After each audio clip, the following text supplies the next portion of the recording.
Hello student, welcome to I science. आज जो मैं आपके सामने क्वेश्चन लाया हूँ वो 2010 का है। 2010 में नीट तो नाम एग्जाम में नहीं होता था, उसका नाम होता था AIPMT, all India pre medical test. लेकिन बात तो वही है, ये क्वेश्चन जो है वो आपके लिए मेडिकल एंट्रेंस का ही क्वेश्चन है, ठीक है ना। अब ये क्वेश्चन जो अगर आप ध्यान से देखेंगे सामने जो आपके है, तो ये चैप्टर इलेक्ट्रोस्टैटिक्स में से निकाला गया है और टॉपिक है कैपेसिटर्स, और उसमें भी है कॉम्बिनेशन ऑफ कैपेसिटर्स। मैं आपके सामने पहले क्वेश्चन पढ़ता हूं, हम लोग समझते हैं कि इसमें क्या पूछा गया हुआ है। A series combination of capacitors, मतलब कैपेसिटर्स का एक सीरीज कॉम्बिनेशन की बात हो रही है। एक वर्ड इंपॉर्टेंट है इधर, सीरीज कॉम्बिनेशन। उसका वैल्यू हर एक का C1 दिया, is charge by a source of potential difference 4 volt when another parallel combination of n2 capacitors, each of value n2 is charged by a source of potential difference V. It has the same total energy stored in it as the first combination. The value of C2 in terms of C1. इसमें देखिए दो important concepts है। क्या है? एक है combination of capacitors. Combination of capacitors मतलब series में कैपेसिटर्स कनेक्टेड है और दूसरा पैरेलल में कनेक्टेड है, वो एक कंसेप्ट हुआ। दूसरा कंसेप्ट है टोटल एनर्जी। हम जानते हैं कैपेसिटर का यूज क्या है। कैपेसिटर का यूज है टू स्टोर इलेक्ट्रिकल एनर्जी। तो वो जो एनर्जी जो उसमें स्टोर होगी वो दोनों में सेम होगी। N1 कैपेसिटर सीरीज का, N2 कैपेसिटर्स पैरेलल का, दोनों में अगर एनर्जी सेम स्टोर हो रही है तो क्वेश्चन ये है C2 का C1 के टर्म में क्या रिलेशन बनता है।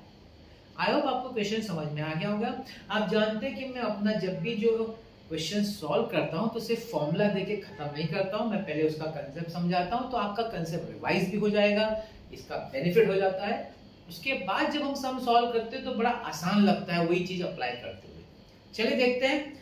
तो पहले मैं आपको जो कंसेप्ट बताऊंगा वो कॉम्बिनेशन ऑफ कैपेसिटर्स। तो अगर हम जानते हैं, अगर आप जानते होंगे, सीरीज में जब हम कैपेसिटर्स को कनेक्ट करते हैं सीरीज में, तो ये सीरीज कनेक्शन है कि नहीं।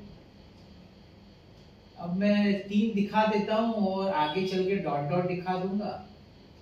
ऐसे n कैपेसिटर्स है और इनका जो पोटेंशियल डिफरेंस है, देखिए पहला वाला series combination of n1 capacitors of each of value C1। तो ये भी C1 है, ये भी C1 है, ये भी C1 है, ये भी C1 है, और सब मिला के N1 कैपेसिटर्स है।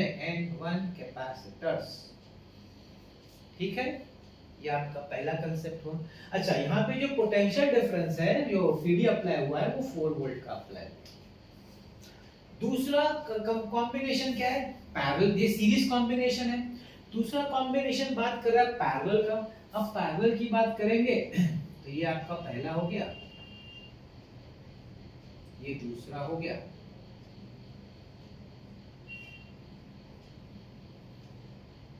तो पैरेलल हम जानते हैं कि सबके लिए कॉमन होगा पोटेंशियल डिफरेंस। ये अपना N2 कैपेसिटर्स है। इसका हर एक कैपेसिटर का जो वैल्यू है वो C2 है, मतलब ये भी C2 है, ये C2, C2, C2। ऐसे कितने कैपेसिटर्स है? ऐसे N2 कैपेसिटर्स है। N2 कैपेसिटर, इनके अक्रॉस जो पोटेंशियल डिफरेंस है वो है V। पोटेंशियल डिफरेंस V दिया हुआ है। तो पहले हम लोग इस पे कंसंट्रेट करेंगे कि क्या फॉर्मूला है सीरीज कॉम्बिनेशन ऑफ कैपेसिटर्स का और पैरेलल कॉम्बिनेशन ऑफ कैपेसिटर्स का। तो आपको ये मालूम होना चाहिए, ये आपने पढ़ा होगा कैपेसिटर्स इलेक्ट्रोस्टैटिक्स में। तो सीरीज का अगर हम इक्विवेलेंट निकालना चाहें, इक्विवेलेंट, तो देखिए मैं कर रहा हूं सीरीज का इक्विवेलेंट। तो सीरीज का इक्विवेलेंट बनेगा 1/CS series combination is equal to 1/C1 plus 1/C1 plus 1/C1 plus dot dot dot n times है।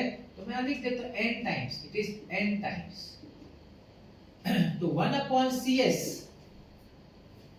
अब देखिए डिनोमिनेटर तो सेम है, उसमें कोई बदलाव नहीं होगा, तो ये तो C1 ही रहेगा। 1 प्लस 1 प्लस 1 n टाइम्स। अभी 1 plus 1 n times, sorry n1, I'm very sorry, it is not n, it is I think n1, n1 sorry n1 times। तो अगर नंबर को किसी 1 को अगर आप 2 बार ऐड करेंगे तो आंसर 2 होता है, 10 बार ऐड करेंगे तो आंसर 10 होता है, अगर n1 टाइम्स ऐड करेंगे तो आंसर n1 होगा। इसका मतलब है कि इसका बन जाता है 1/cs is equal to n1/c1, उल्टा इन्वर्ट एंडो कर देते, cs is equal to c1/n1। ये आपको कॉम्बिनेशन सीरीज का मिला। ठीक, अब हम आ जाते हैं पैरेलल, दिस इज सीरीज, ये हमारा सीरीज कॉम्बिनेशन है। अब मैं बात करता हूं पैरेलल की। पैरेलल का तो फॉर्मूला बड़ा इजी है। पैरेलल में क्या आता है, सीपी इफेक्टिव रेजिस्टेंस, या पैरेलल का इफेक्टिव या नेट रेजिस्टेंस, नेट कैपेसिटेंस हम लोग बोल सकते हैं। अभी इसमें क्या बोला, ईच ऑफ वैल्यू C2, जैसे N2 कैपेसिटर्स है, C2 plus C2 plus C2 plus dash dash dash N2 times, it is N2। पहला वाला जो सीरीज था वो N1 कैपेसिटर्स था, पैरेलल कॉम्बिनेशन का जो है वो N2 कैपेसिटर्स है। अभी डायरेक्ट एडिशन ही है, तो आप बोल सकते हैं कि Cp is equal to N2 times C2। तो ये हमने सीरीज और पैरेलल का जो इक्विवेलेंट कैपेसिटेंस होना चाहिए, जो फॉर्मूला है, वो अप्लाई करके हमने दोनों का इक्विवेलेंट कैपेसिटेंस निकाल लिया। पहला काम तो ये करने का है। आगे अब नेक्स्ट जो मैंने आपको कंसेप्ट बोला कि एनर्जी जो स्टोर होती है उसका क्या, उसका फॉर्मूला अगर आपको याद हो, एनर्जी जो स्टोर होती है E कैपेसिटेंस के लिए इलेक्ट्रिकल एनर्जी, जिसके 3 फॉर्मूला है। एक फॉर्मूला तो है हाफ CV², दूसरा फॉर्मूला है हाफ QV, और तीसरा formula half Q²/C। I hope ये आपको पता होगा। 3 ऐसे फॉर्मूलाज हैं, वो अलग अलग तरीके से आप यूज कर सकते हैं। अब आपको डिसाइड करना है कि 3 में से कौन सा यूज करेंगे। अभी हमारे पास जो है तो कैपेसिटेंस है, मतलब C है, तो C देखिए फर्स्ट फार्मूला में और थर्ड में है। अच्छा, हमको उन लोगों ने पोटेंशियल डिफरेंस दिया, तो पोटेंशियल डिफरेंस तो फर्स्ट में है, तो ये दोनों हम यूज नहीं करेंगे। इस प्रॉब्लम में हम जो फार्मूला यूज करेंगे वो फर्स्ट वाला हाफ CV²। अब क्या बोलते हैं वो एनर्जी के बारे में, वो बोलता है कि ये सीरीज कॉम्बिनेशन का और पैरेलल कॉम्बिनेशन में जो एनर्जी स्टोर हो रही है वो बोलता है कि सेम एनर्जी स्टोर हो रही है। एनर्जी स्टोर इज सेम, मतलब E series energy stored in the series combination of capacitors is equal to energy stored in the parallel combination of capacitors। दोनों की एनर्जी इक्वल है।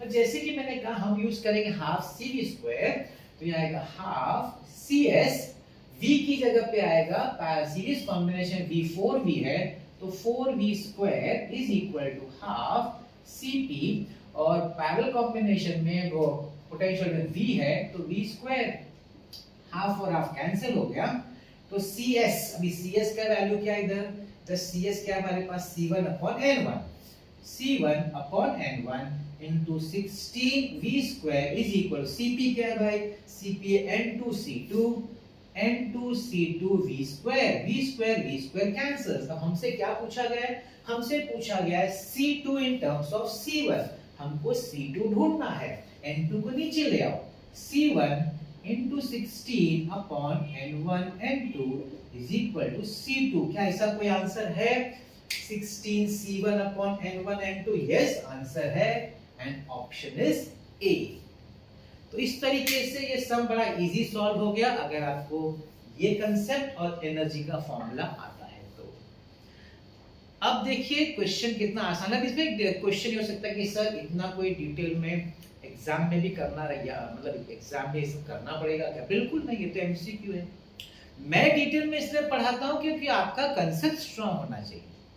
एक बार आपका कंसेप्ट स्ट्रांग हो जाएगा तो आप एग्जाम टाइम में तो आप आसानी से फटाफट सॉल्व करेंगे।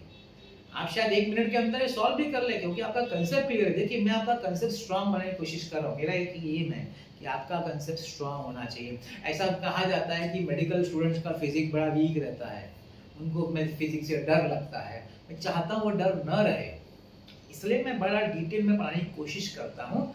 आपको न्यूमेरिकल, हर एक न्यूमेरिकल को आपका न्यूमेरिकल तो सॉल्व हो रहा है, प्लस आपका कंसेप्ट भी स्ट्रांग हो रहा है। ये मेरा एम है। तो इसका टेंशन मत लीजिए कि एग्जाम में क्वेश्चन कितना सॉल्व होगा, आराम से हो जाएगा क्वेश्चन सॉल्व अगर आपका कंसेप्ट स्ट्रांग है। और जो मैं हर बार कहता हूँ वापस कहूंगा क्योंकि ये बोलना बहुत जरूरी है, अप्रोच जो आपका फिजिक्स का होना चाहिए उसको थोड़ा अगर आपने चेंज किया तो अच्छी बात है। पहली बार जब आप कर रहे हैं तो normal practice chapter wise topic wise, लेकिन बाद में जब आप प्रैक्टिस करें तो लाइन से मत करिए, एक चैप्टर के सब सम्स कर रहे हैं फिर दूसरे के कर रहे हैं, नहीं, बिल्कुल आपके जितने चैप्टर्स हो गए हैं आप सम्स प्रैक्टिस करते समय क्वेश्चन अलग अलग चैप्टर से उठा उठा के करिए, पिकअप करिए, कोई भी रैंडम और सॉल्व करिए। जरूरी है, मैं आपको कहता हूं, अभी आपको शायद लगे बड़ा और बात है, बड़ा इनडिफरेंट है, बड़ा मतलब ब्रेन कैसे इसको एक्सेप्ट करेगा, शुरुआत में होगी तकलीफ, लेकिन मेरी बात मानिए, इसको करते रहिए, अलग अलग चैप्टर से आदत डालिए ब्रेन को, उसको चैलेंज करिए, उसको कंफर्ट जोन से बाहर लाइए। एक बार ब्रेन की आदत पड़ जाएगी ना अलग अलग चैप्टर से, उसके बाद जब आप एग्जाम में जाएंगे ना, देखने बैठेंगे, उस समय जो अलग अलग चैप्टर से क्वेश्चन आपके ब्रेन को दिखेगा उसके लिए कोई नया नहीं होगा, क्योंकि आपने उसकी आदत डाली। तो इस चीज को करिए। शुरुआत में शायद आपको पता ना चले इसका फायदा, लेकिन आपको डेफिनेटली एग्जाम में इसका फायदा। इसलिए मैं भी अलग अलग टॉपिक्स, अलग अलग चैप्टर से आपके लिए क्वेश्चन लाता हूँ, उसको सिर्फ देखना है, कंसेप्ट समझना है और बस इतना ही करना है आपको। और मेरी प्लेलिस्ट में देखिए सीईटी का भी है, मेंस का भी है, एडवांस का भी। एडवांस तो मैं नहीं बोलूंगा, लेकिन आप और सब देख सकते हैं क्योंकि सब ऑलमोस्ट एक ही लेवल के। मेंस भी इतना कोई डिफिकल्ट नहीं अगर आपका कंसेप्ट स्ट्रांग है, तो अगर आपको वो भी समझ में आने लगा तो आपके लिए फिर नीट तो बहुत ही इजी हो जाएगा। तो ये सब करिए, आप डेफिनेटली आप देखेंगे कि आपका फिजिक्स में स्कोर बढ़ेगा। और मेरा तो यही मानना है कि जो फिजिक्स में अच्छा कर लेता है वो नीट में अच्छा कर ही लेता है। तो ऐसे वीडियोस में आपके लाता रहूंगा। आपने आज मेरा ये वीडियो देखा उसके लिए बहुत बहुत धन्यवाद। Thank you very much.